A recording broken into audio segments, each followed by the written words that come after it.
If you want to study in Switzerland, here is the guide for you. For master's program in Switzerland, the credit points are somewhere around 60 to 120, 90 to 120 credit points.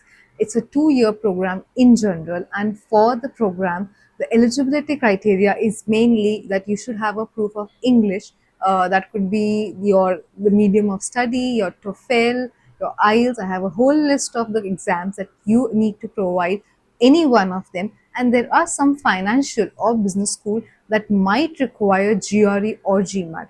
Living in Switzerland is great. I have been to Switzerland quite a few times and I can vouch for it. But the issue is the cost of living, because as a student, the cost of living can go up to 1500 CHS to 2000 CHS, which is somewhere around 1.5 lakhs to 2 lakhs.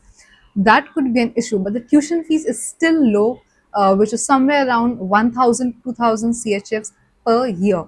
For the same thing, another issue that could come with you is after you finish your studies, the visa is only for 6 months where you can search for a job. Compared to other European countries, for example, Germany, you get 1 year visa to search for a job. This is could be a shortcoming. Other than that, it is home to so many big universities. If you go to Zurich, you have Geneva, Lausanne. I have the whole list of universities. English is the medium of study. Normally, this is a plus point because other European countries do not have this as an option. Normally, there are some countries which still has an option, but that's a plus point. Next thing is it's recommended to learn the local language. For example, if you are in Zurich, Basel, Bern, you should learn French. If you should learn German. If you are towards the southern part, which is Geneva and Lausanne, you should try to learn French. Then you should also, for another city, you should have Italian, because it's surrounded by three borders of these countries.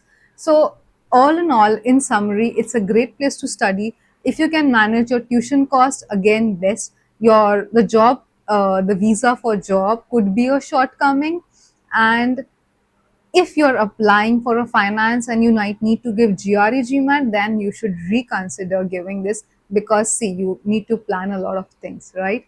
If you need more details, comment Switzerland and I'll help you out. Thank you.